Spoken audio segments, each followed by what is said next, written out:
કોંગ્રેસ પાર્ટીના યુવરાજ રાહુલ ગાંધી તેમજ સમગ્ર કોંગ્રેસ દ્વારા એસટી, એસસી, ઓબીસી અને આદિવાસી સમાજનો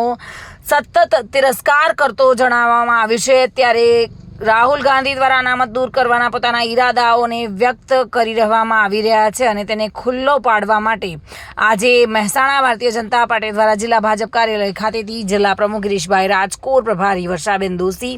રાજ્યસભાના સાંસદ રમીલાબેન બારાના નેતૃત્વમાં કોંગ્રેસ વિરોધ સૂત્રોચ્ચાર કરી જિલ્લા ભાજપ કાર્યાલયથી તોરણવાળી ચોક, રાજમહેલ રોડ, બાબા સાહેબ આંબેડકરની પ્રતિમાને ફૂલહાર કરી સૌ આગેવાનો અને કાર્યકર્તાઓ ધરણા પર બેઠા હતા। જોકે મોટી સંખ્યામાં કાર્યકર્તાઓ પણ ઉપસ્થિત રહ્યા હતા અને આ વિરોધ દર્શાવવામાં આવ્યો હતો। સમગ્ર ભારતની અંદર ભારતીય જનતા પાર્ટીએ સમગ્ર ભારતમાં અને ગુજરાતમાં દરેક જિલ્લા વાઇઝ જે પ્રમાણેનું કોંગ્રેસના માધ્યમથી હમણાં જ ચૂંટણી આવી ત્યારે ચૂંટણી નિમિત્તે એમની જ પાર્ટીના આગેવાન એવા રાહુલ ગાંધીજીએ સમગ્ર ચૂંટણીની અંદર બંધારણ બતાવીને ભારતીય જનતા પાર્ટી આ સમગ્ર અનામત રદ કરવાનું છે એ મુદ્દો લઈને સમગ્ર દેશની અંદર ચાલ્યા।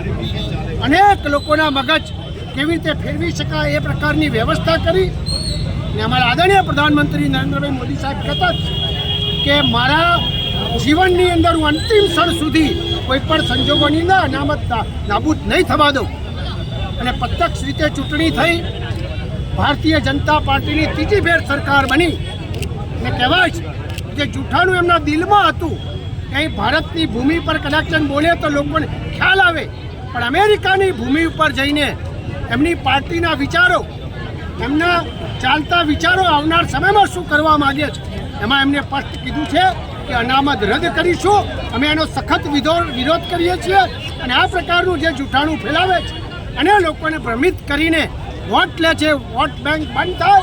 આ દેશ હંમેશા સામૂહિક રીતે સમગ્ર લોકોને વિકાસ તરફ આગળ વધે એ પ્રકારની અમારા પ્રધાનમંત્રી નરેન્દ્રભાઈ મોદી સાહેબ આજે પણ સમગ્ર વિશ્વમાં ભારત એકમેક થઈને જ્યારે આગળ વધી રહ્યું હોય ત્યારે આ પ્રકારની વ્યવસ્થા થાય એનો વિરોધ કરવા અમારી પાર્ટીના તમામ આગેવાનો અહીં આગળ ઉપસ્થિત છે। અમે સૌ કાળી પટ્ટી સાથે આજે એમનો વિરોધ કરી રહ્યા છીએ। ભાવિન ભાવસાર સાથે bureau report, today Gujarati news.